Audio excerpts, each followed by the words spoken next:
Here I come again, the second part of DNA test wahala. This is the second one. My people, as I was saying before, so after this our brother don't call this woman come tell am say with time go mark am, you go call this pikin come beg am make it sorry.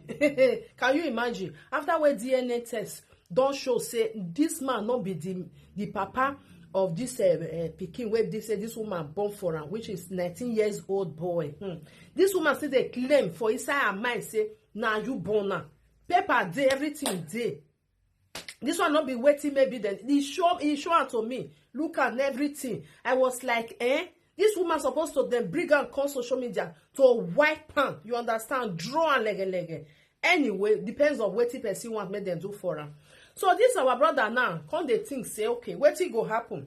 Because the man wey be say this woman marry, wey born another children for, this man is aware say na him this woman born that first pikin for. So him come dey like, okay, may he find number to contact this man, say see wetin dey go on. Because all they may be say, may not go be say those children wey be say born for you, not be you even still get them, you understand? But he can't decide, say okay, no problem. He no one like drag everybody come inside this issue. The pikin he never still dey strong because of say he not well. So he no one even tell the pikin for now.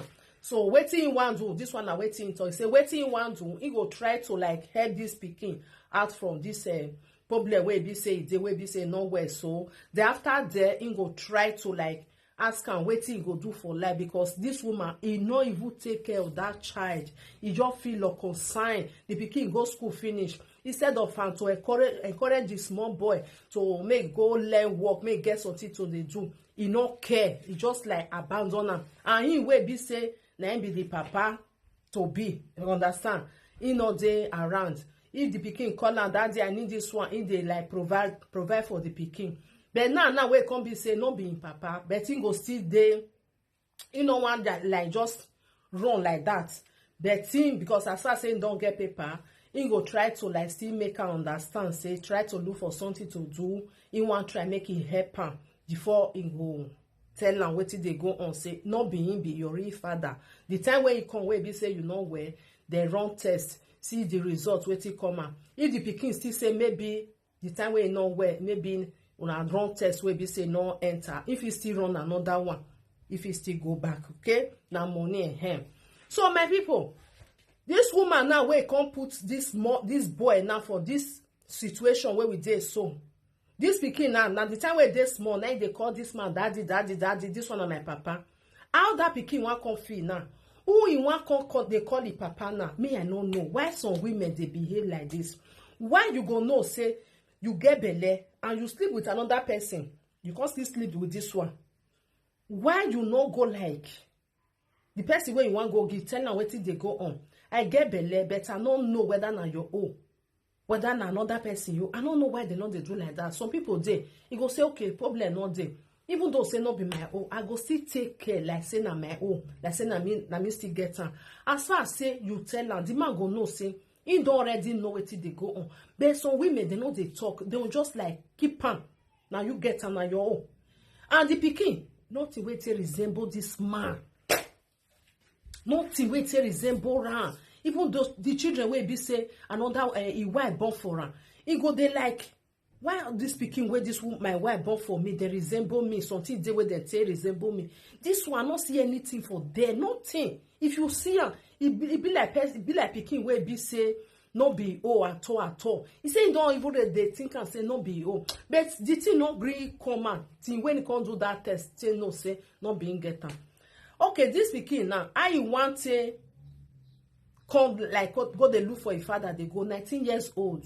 Whether the man will be say give him mama belete born her, whether it's still there alive for nobody know. Whether the woman know, nobody know. You not see the situation where be say some wonder they would like to drag the pikin where be say they carry for belle, drag and put for the problem where they pass through. Why you go do something like that? Because it's not easy for a small pikin wey be say right from small, now they see that man say this one na my daddy. If they ask am be your daddy, go say na that man. How you go come like Can't change now, say no be this man be my daddy. My mama your life for me for many years. Now not be my daddy. This thing go still affect that boy. Something don't they affect him.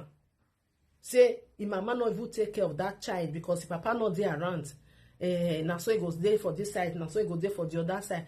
Then this one can't come again. I made the man come to say he no one give him problem. He want leave everything. Maybe the mother go fit tell him, but he no one be the first to go tell that child say see where till they go on because he not even there around. So he no want anything with bad may come happen to that child. You know, my brothers and sisters, this situation is very, very. I don't know as I talk now something where they very, very delicate. To test a boy like that, wey be say don't grow finish, say see wetin happen, or in the name of say na im mama because of say he no know who give am belle, or because of say he know who give am belle but he wan give am to another person. Wetin make am do this thing? I no know. Wetin make some women they give another person belle to they give another man? I no know. Me I no know. It dey affect una children. If they affect, the pikin no come know where he belong to. Tomorrow now, when he go see the family of that man, how you want to agree then? They not be your auntie again. Can you imagine? They not be your auntie again. They not be your anything again. Then just be your person where be say you know, finish.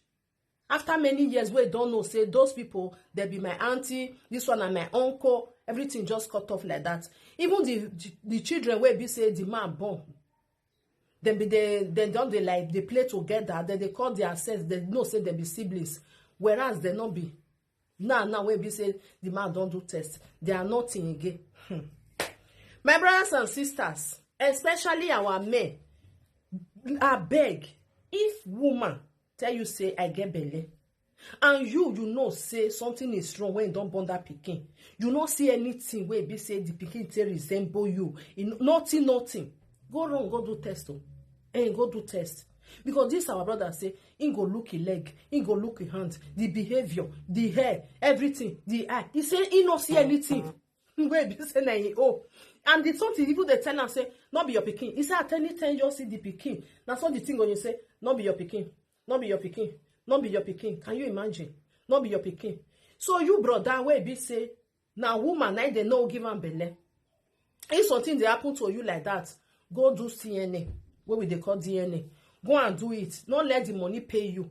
I know say people where they for Nigeria, the money they pay them because they'll come say how much I want just come on, almost 200,000 and just use and go do one test. Maybe if I don't do the test now, the pikin na my own. You understand? The thing go they pay them say the money big. But if you there for abroad for a year, not be say not still big go, but you know calculator like that. You say okay, me I don't me I come out my eye. Many children for that Nigeria where be say their papa where they train them not be their real father, then they train them because of say their mama don't carry them go say now this one be your papa. No test to run to say not true, not be true. If you be like that brother, go do test. May your mind for day ground. If you say you no want to do, you want just live on like that, it's still good and fine.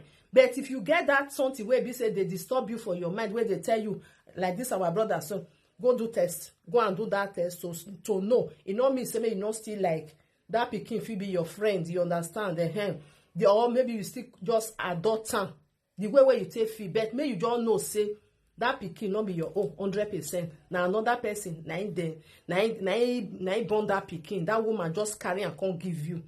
Women, the way when I tell they do, it not good. Mona see they put some respect for herself. Mona see they think about una children. Think about what thing go pass through. May you see this one now 19 years, 19 good years. This boy he don't know he don't be a free father. The person will be the thing say na him papa now. No be papa for any corner. 0%. Na he come out for them. No be papa, nothing.